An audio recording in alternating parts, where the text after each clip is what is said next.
Yes, I know. You can't make bonsai out of succulents. So let's get that out of the way.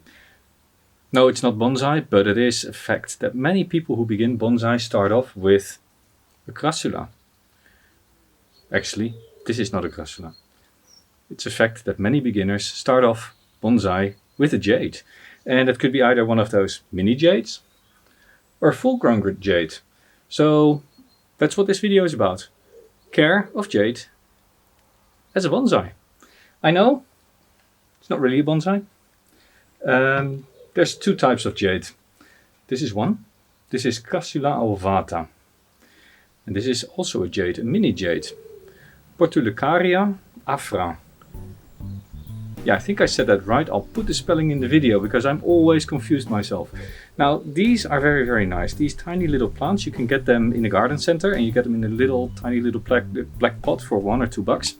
And normally, when you take these out of the pot, you'll find there's 2 or 3 cuttings in there. So you can actually take them out of the black pot, split them up, find a nice little pot, and then you plant them up.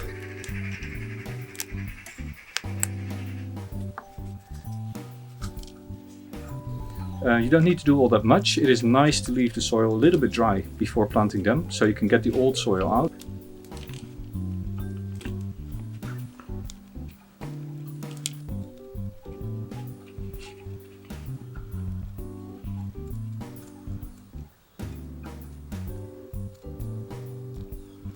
And then you use a coarse mixture of, say, pumice and a little bit of organics, and you plant it in the pot.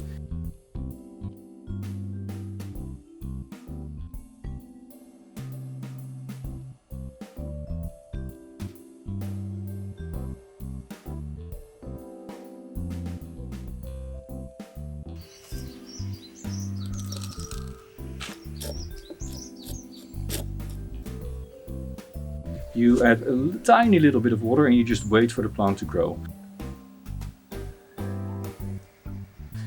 Key with these is you have to water them only when it's warm or when they're very, very dry. If you water these in the middle of winter when it is cold, then quite often the stem starts to root. Nice, isn't it? Now, if you look at the big jade, effectively it's the same thing. You can go to a garden center for $1 or $2, you get a tiny little cutting and you plant them up and you let them grow. This one is about 8 years from 6-leaf cutting. So they grow really, really fast, especially these crassulas. They grow very fast in thickness. These can grow very, very tall. It's a mistake to think that these can only be small plants. When you go to South Africa, where they're native, they grow in very hot spots. And this is actually called the elephant bush. They get so big that elephants go there and eat them. They're nice and sugary and full of water.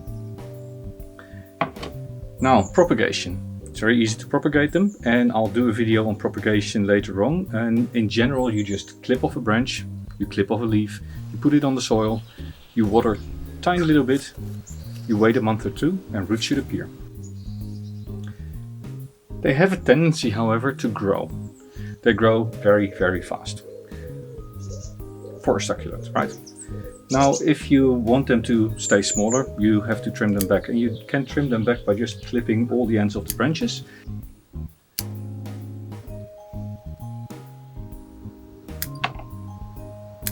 And new growth will just appear. You don't need to leave any branches, you don't need to leave anything. Don't use cut paste, because the interesting thing with these is that when you cut part of the branch off, it will dry to the next node. That's where the new branches will appear, and the rest you can just peel off once the tree has dried out. These go in full sun. They use a lot of water and fertilizer in summer when it is warm, and in winter you just don't water them. Only when the leaves really start to go wrinkly and the leaves start to drop, you add a little bit of water. Don't put it near the stem, but put it on the outside of the pot so that there's a little bit of water available. Don't get the root ball too wet. And in early spring, when it starts to warm up, when there's more light, when there's more sun, you water them intensely. Now, there's one big difference between these two. If you wire Crassula, so the one with the bigger leaves and the coarser growth, it will not work all that well. They don't set in place, and as soon as you water the plant again after removing the wire, the branches will come back up. These Portulacaria, the mini jade, you can wire. It is easier to wire them when they're slightly dry. branches are more flexible. If I now try to wire this, this will just pop off. And after a couple of months, you'll see that the branches start swelling. You take the wire off and they will hold reasonably well. But in general, both species are best for a clip and grow practice, where you just clip the branches that you don't want and you leave the side branches that you want to keep. Quite simple, right? If you look at this tree, it's been cut, it's been cut, it's been cut. I've cut it here. And here you can see also this is a wound of a branch that I removed. This is a wound of a branch that I removed, and it has just dried over. That's pretty much all that I want to say about Crassula. If you want to repot them, you can remove quite a lot of the roots. It is always good to then, after repotting, not water it, but leave it for a couple of days so the wounds can close. That is the way that succulents work. You let the wounds close before you water them again. So you pot them up, all done. If you don't have to remove any thick fleshy roots and just the finer roots, of course, you can water after planting them up if that feels better. This one has a little bit of moss. That's pure for decoration. I actually don't like moss on my succulents. Now, if you're just starting off with bonsai and people tell you you can't make a bonsai out of a jade, they are right. It is not true a bonsai in the fundamental principle choice point of view. It's not a Japanese species, but they do make nice plants. It is a nice species. Those are nice species to get working with. They're cheap, they're easy to keep. In winter, of course, they're inside. They're not frost resistant. Yeah, overall, they're nice plants to have. They're decorative in the living room. Let's be honest, maybe not a bonsai, but it is a nice plant, right?